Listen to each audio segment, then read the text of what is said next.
Il est 8h08, c'est le deuxième débat d'entre-deux tours ce matin sur France Bleu Béarn. Et on est sur le canton d'Orthez, terre des gaves et du sel. C'est joli comme tout. Face à face ce matin, Stéphanie Moutet, bonjour pour la gauche. Bonjour. Et Jacques Pédeonta, Force 64 à mes côtés pour animer ce débat. Franck Messelin pour le journal Sud-Ouest, c'est notre partenaire. Bonjour Franck. Bonjour. Et Daniel Corsan, et on va s'intéresser, Daniel, tout d'abord aux résultats du premier tour sur ce canton d'Orthez où il y avait beaucoup de candidats. Oui, beaucoup de candidats, donc c'est très long à rappeler ces résultats, on va essayer de faire vite.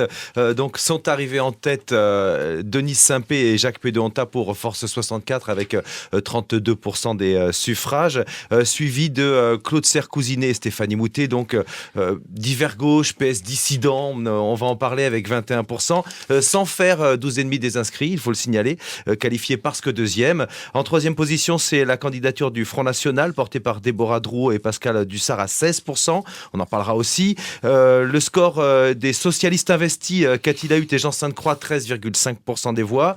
Ensuite, avec 10%, le couple Thierry Sartel et Marilyn Cab. Enfin, la candidature Parti ouvrier indépendant et Front de gauche d'Éric Delteil et de Patricia Péo-Arnaudet avec 7%. Rappelons la participation, elle n'est pas si mauvaise d'ailleurs, 57% dans ce canton d'Arthès. Alors Jacques Pédeonta, pour débuter ce débat, vous pensez quoi des résultats de ce premier tour ? Bonjour d'abord à vous tous et à Stéphanie en particulier. Écoutez, ce premier tour, vous savez, tout le monde finalement se demandait un petit peu comment tout ça allait se passer parce que ce découpage est d'une stupidité absolue, comme est la réforme d'ailleurs des collectivités territoriales. Qui ne sert proprement à rien. On a expliqué aux gens qu'on allait faire des économies. Vous auriez préféré rester dans votre principauté de l'As, avoir votre royaume sur mesure? Non, Daniel, on parlera de la principauté après si vous voulez avec Stéphanie. Pas trop. Pour ce qui est de la réforme des collectivités territoriales, écoutez, c'est un énorme mensonge. On a expliqué aux citoyens qu'on allait faire des économies et qu'on allait simplifier les choses. De simplification, il n'y en aura aucune. Et d'économie, il n'y en aura aucune. Songez juste un instant que la fabuleuse réforme des régions, Aquitaine, Limousin, Poitou, Charentes, va fusionner 7800 fonctionnaires et que pour assurer la coordination de la fusion de ces 7800 fonctionnaires, il faudra en recruter 200. De qui se moque-t-on ? Alors écoutez, pour le résultat d'Orthez, la participation est bonne, on ne va pas s'en plaindre. Et les gens ont participé parce qu'on est encore un peu en milieu rural et qui se sentent peut-être concernés. C'est pas un solo, soyez gentils. Est-ce que vous vous reconnaissez dans ce canton ? Moi, je me reconnais parfaitement dans ce canton. Alors, pour répondre à ce que Jacques Pédeonta vient de dire sur le redécoupage, il était évident qu'il fallait un redécoupage parce que lors des précédentes élections, le conseiller général de Sauveterre était élu avec 4000 voix, celui d'Orthez avec 13 000. Il y avait quand même une grosse disparité et aujourd'hui, on a redécoupé les cantons pour que tous les candidats soient élus avec à peu près le même nombre d'électeurs, ce qui est beaucoup plus juste. Sauf Stéphanie, qu'on a fait des redécoupages extrêmement politiques. D'ailleurs, entre nous, on ne sait pas qui les a fait, mais tout le monde sait qui les a fait et c'est ça l'énorme mensonge du président Labazé. Et quand vous songez que le canton d'Orthez, on a laissé tomber Bonut, Salespis, Saudenavaille, Castétis et Balançon pour les rattacher à Arzac. Venez ce matin au marché d'Orthez, vous allez voir les gens de Bonut, s'ils sont contents d'être rattachés à Arzac. C'est ça qui va pas. On parle d'Orthez. Il n'y a pas de logique de bassin de vie. Oui, mais Orthez a été trituré. On parle de notre a été nouveau découpage. Il faut bien faire des choix.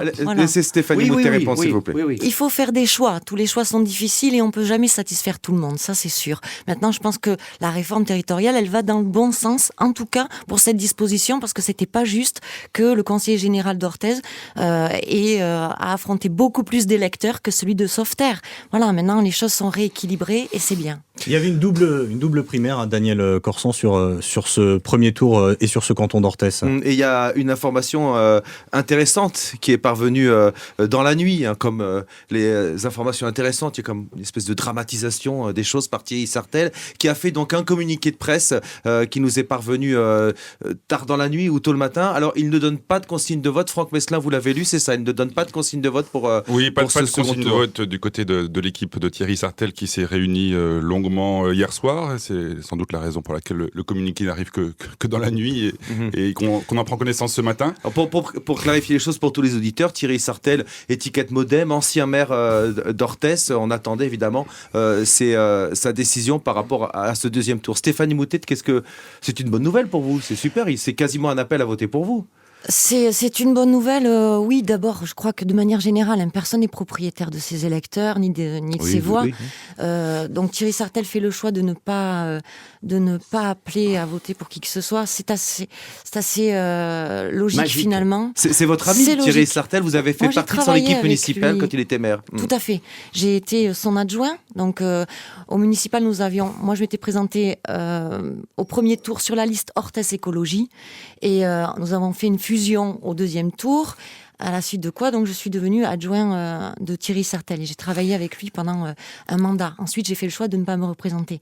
Mais c'est quelqu'un que j'apprécie énormément, qui a beaucoup de qualités, il le sait. Ma tante Corinne Moutet était la suppléante de Marilyn Cabé. Donc on a évidemment beaucoup de choses en commun. Alors, Jacques voyez, voilà. La politique a ceci de magique que Stéphanie est toute réjouie de la neutralité de Thierry. Et voyez-vous... Thierry Sartel. Oui, de Thierry Sartel, pardon. Et bon, ce brave Thierry, d'ailleurs, qui est un ami aussi. Hein, on a fait une campagne très, très propre. Marilyn Cabé est quelqu'un de formidable. Il n'y a aucun problème.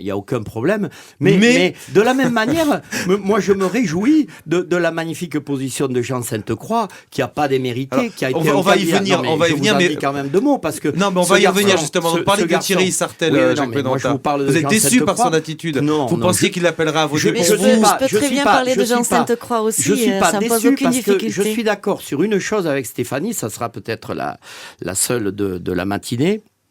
Je suis d'ailleurs d'accord sur deux choses avec Stéphanie Moutet. La première des choses, c'est que j'ai beaucoup d'estime pour la famille Moutet.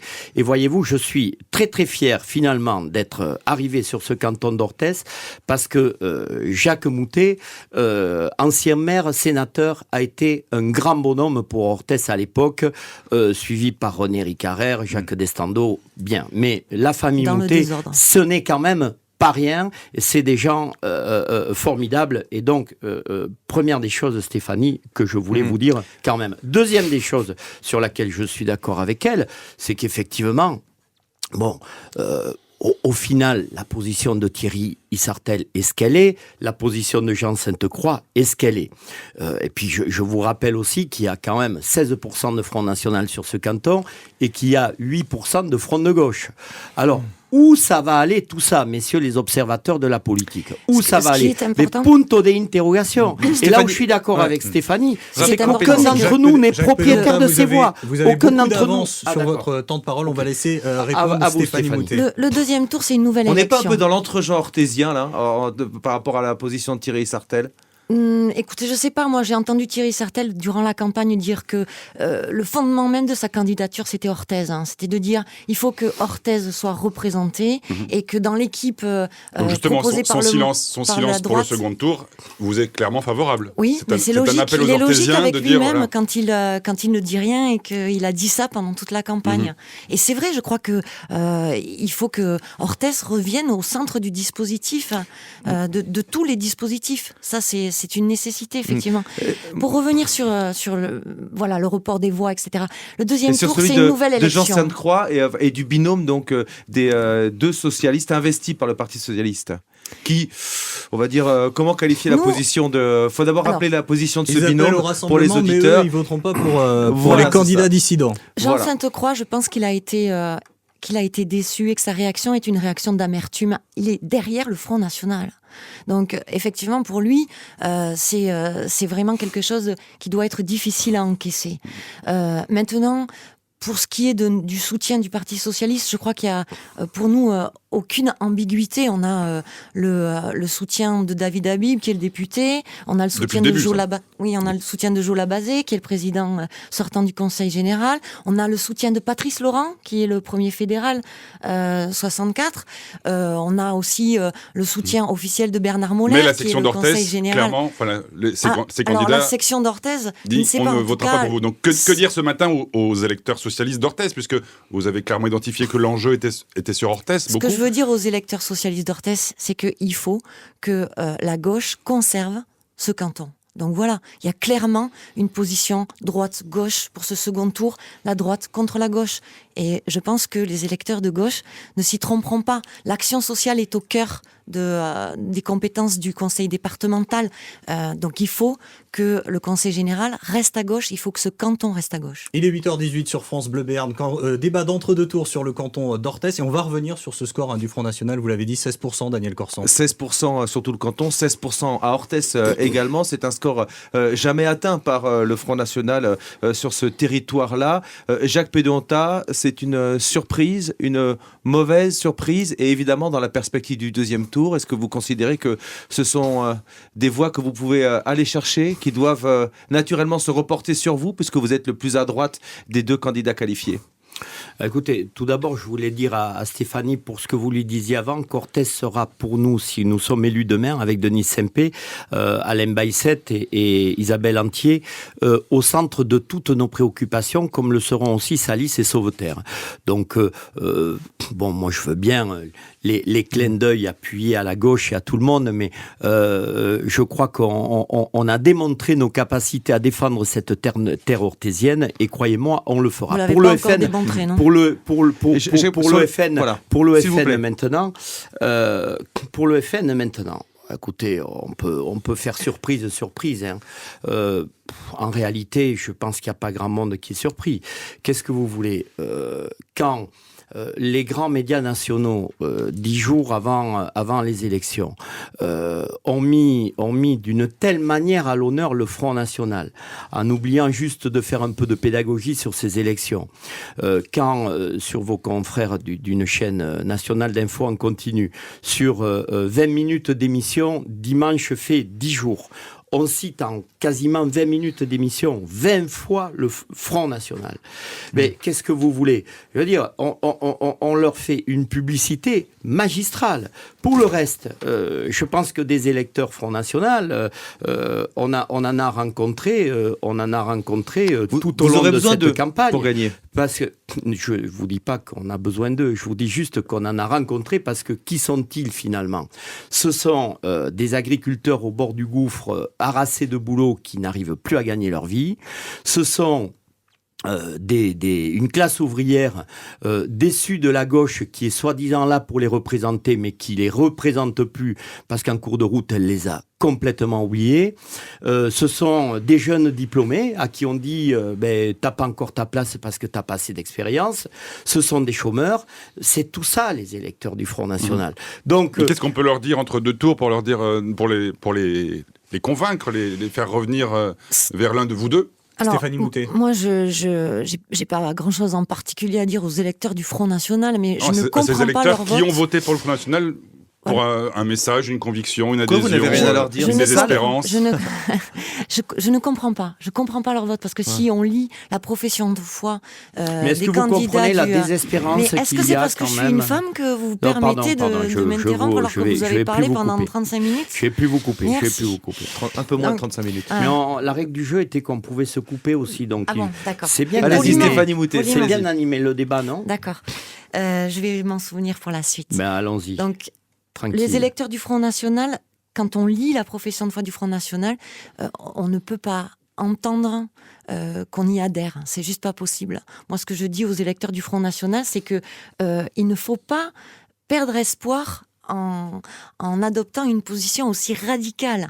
Il faut encore croire en la politique, en l'avenir et à notre capacité à réformer les institutions, le territoire. C'est vrai qu'il y a beaucoup de choses à faire, c'est vrai que la situation n'est pas facile, mais on propose des solutions, et ce qu'on dit aux électeurs, à tous les électeurs, que ce soit les électeurs du Front National ou aux autres électeurs, c'est prenez le temps de venir nous rencontrer, d'entendre nos propositions, et là, vous comprendrez que nous sommes le meilleur choix.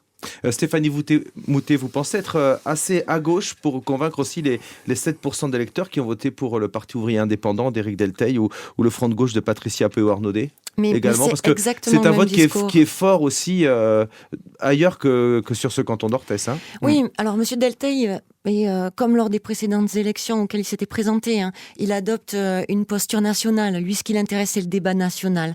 Le débat local, finalement, il en est resté assez éloigné. C'est quelqu'un qu'on a vu beaucoup dans le combat sur l'hôpital d'Orthez également, quand même. Oui, mais c'est toujours dans une problématique nationale. Lui, c'est le désengagement de l'État qui l'inquiète. Et c'est une inquiétude légitime, absolument légitime, et contre laquelle il faut trouver des solutions, encore une fois. Oui, parce qu'il estime que ça contraint les politiques locales. Oui, mais on est confronté à une diminution de l'argent public. Tous, donc il va falloir faire avec. Ça sert à rien de dire il y a moins d'argent. Oui, c'est un constat. Et après, on fait comment ?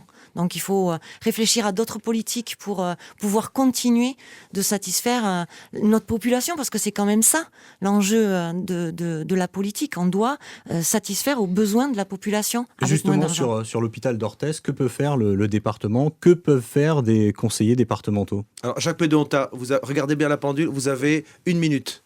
Sur l'hôpital d'Orthez. J'ai 1 minute de retard ou... Non, vous avez 1 minute pour parler de l'hôpital d'Orthez. J'essaie de vous contraindre tous les deux pour qu'on puisse aborder les sujets. Élu siégera au conseil de surveillance, donc vous aurez un mot à dire. Le problème de l'hôpital d'Orthez, c'est que je pense d'abord qu'on paye de grosses erreurs du passé. Alors bien sûr, tout n'est pas du ressort du département, certes, sauf que il y a eu une solution à l'époque d'un rapprochement public-privé avec un projet de maison de retraite qui pouvait faire la jonction entre le public et le privé.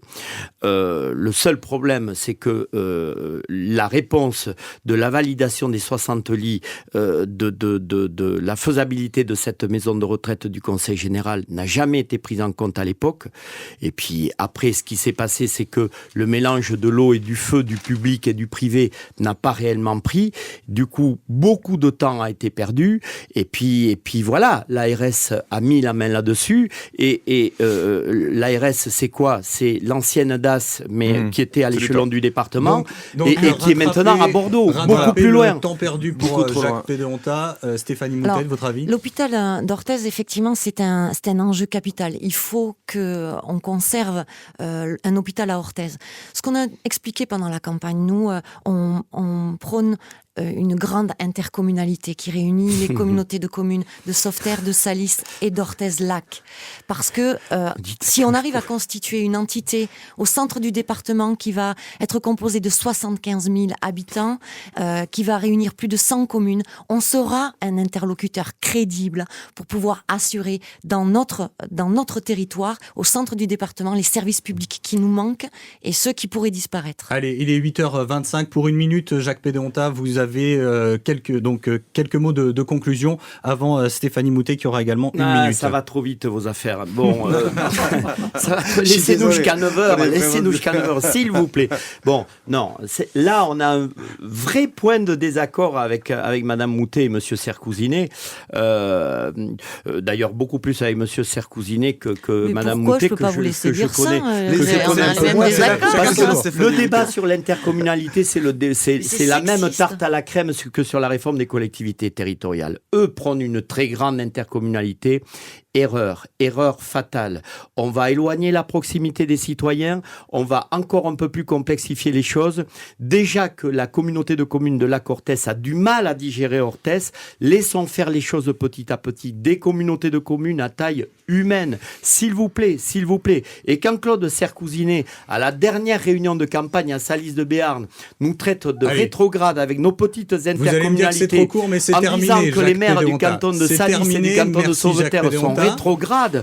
Comment on va la faire, cette intercommunalité ? C'est terminé. Très bien, Jacques Pédonta, bravo Moutet, 1 minute pour votre ponctualité. Oui, alors on pourrait effectivement débattre longtemps et ce serait franchement utile de l'intercommunalité. Nous, ce qu'on a dit à tous les maires qu'on a rencontrés, et c'est pour ça que cette campagne elle a été extrêmement utile, c'est de parler de cette nécessité. Parce que la loi va nous l'imposer en 2017.